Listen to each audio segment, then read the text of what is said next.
What's up, guys? JP here. This is going to be day 8 in my 31 Days of Horror video series for the month of October. 31 horror movies, 31 days. Every day I watch one and do a video on it. Moving into week 2, I had a little bit of trouble with day 7. I didn't get it uploaded until sometime after midnight. I ran into some internet problems, but anyway, it got uploaded.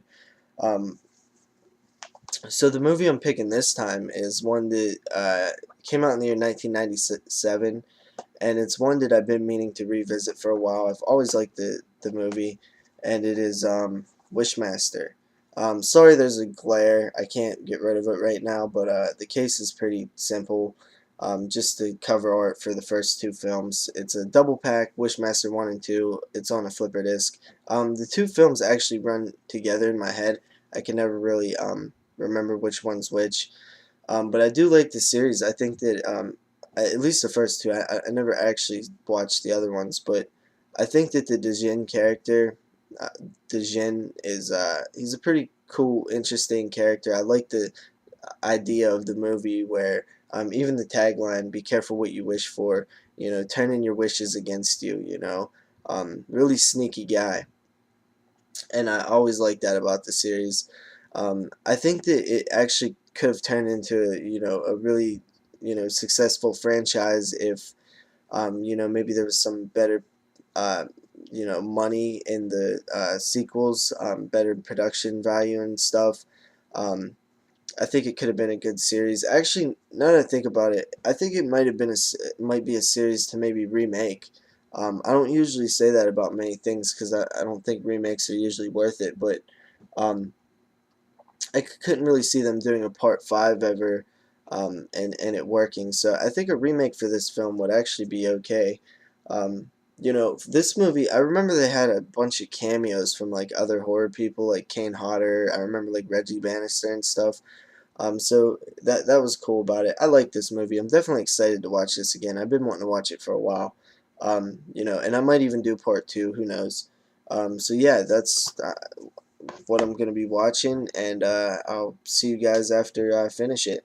Okay, guys, so Wishmaster came out in the year 1997. I'm going to try to explain this story off the top of my head without getting too crazy and confusing.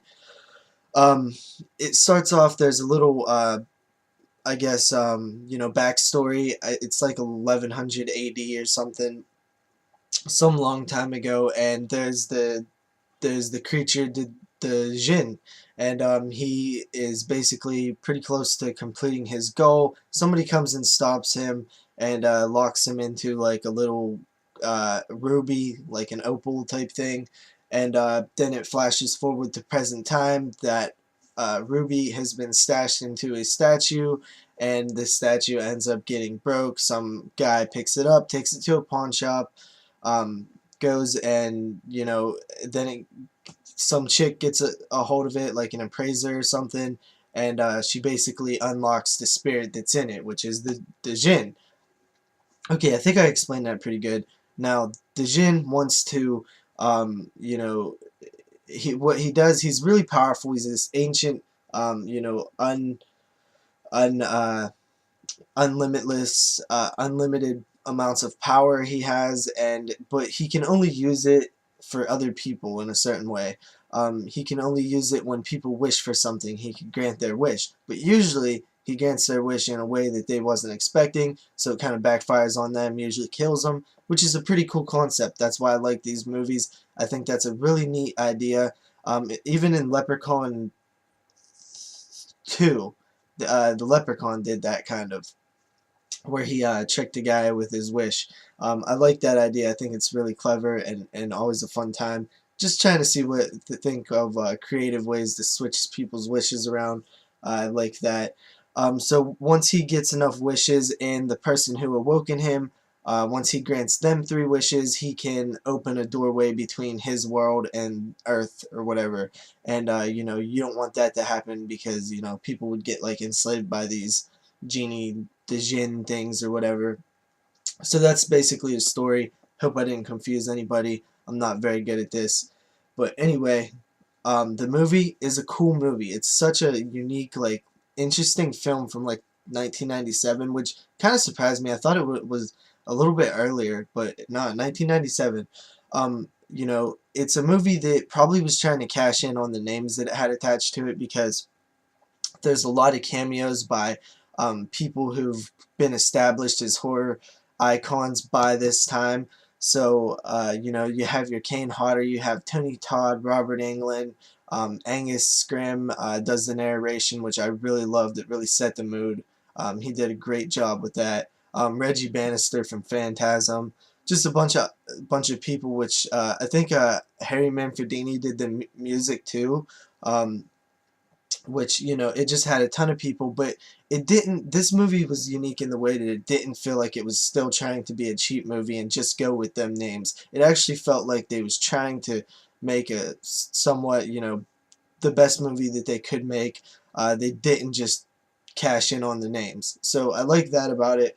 You know, it does feel like it could have been better, of course. You know, there's some spots that doesn't shine quite as much. For me, the main chick is my biggest problem. I didn't find her nearly as interesting as any other of the characters that showed up on screen. I mean, when you have all these great, iconic horror people, and then the main character just didn't live up to par with what I already had, you know, seen with some of the minor characters. I think that if they could have casted a better main girl, I would have liked it more.